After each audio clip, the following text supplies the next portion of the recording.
जंस्कार के स्टोंगटे गांव के लोगों ने इलाके के बोर्ड में गलत नाम लिखने पर एतराज जताया है और सख्त नाराजगी का भी इन लोगों ने इजहार किया है। इन गांव के बाशिंदों का कहना है कि हिंदी, इंग्लिश और भूटी जबान में बोर्ड पर लिखे गए नाम गलत है। इसके लिए BRORCC ग्रीफ यूजेक कंपनी जिम्मेदार है। इलाके के लोगों ने इसे फौरी तब्दील करने का पुरजोर मुतालबा किया।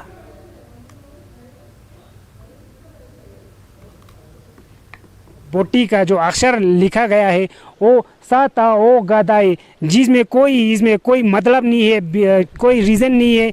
तो मैं आपसे फिर एक बार बोलना चाहूँगा, आपसे एक अनुरोध करना चाहूँगा, इसको फिर से आप रीराइट कीजिए। जो बोटी का स्पेलिंग होता है सतता तना तोंग तोंग सतता धने होते तोंगदे होता है, जिसका बहुत हिस्टोरिकली बहुत इसमें रीज़न और सब कुछ। दूसरा बात ये है कि जो जहाँ जिस जगह पे जिस गांव का नाम होता है उसमें रीज़न होता है, उसका कल्चरली लिंक होता है, उस जगह का जो नाम जो है वो हिस्टोरिकली कल्चरली पूरा लिंक होता है। इसीलिए मैं आपसे रिक्वेस्ट करना चाहूँगा, आप एक बार फिर से जहाँ जहाँ भी ऐसे बोर्ड लगाया गया है उसको आप एक बार फिर देख के रीराइट कीजिए। जो अभी बोर्ड लगाया गया है कि इसमें जो नाम यहाँ पे स्पेलिंग लिखाया गया है जिसमें कोई रीज़न है ना, मतलब है ना कुछ है।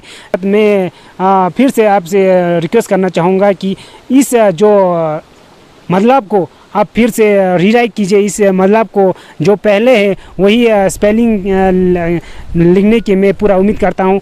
और मैं आपसे ये भी एक वार्निंग भी देना चाहूँगा कि जो अगर ये टाइम लिमिट में अगर ये चेंज नहीं किया जाएगा तो हम मजबूरी में उसको चेंज करना पड़ेगा। न्येमो पदुम दर्चा रोड जो कि स्तोंगदे गांव से होकर जाते हैं, वहां पर स्तोंगदे गांव के पास 126 RCC की तरफ से लगाए गए बोर्ड पर स्तोंगदे गांव के लोगों जो है काफ़ी नाराज़गी जताते हुए नज़र आ रहे हैं। आप लोगों को बता दूं कि स्तोंगदे गांव के लोगों का ये मानना है कि 126 RCC की तरफ से लगाए हुए बोर्ड पर स्तोंगदे गांव का नाम जो है तीनों भाषा में यानी कि इंग्लिश, हिंदी और बोटी लैंग्वेज तीनों में गलत लिखा गया था।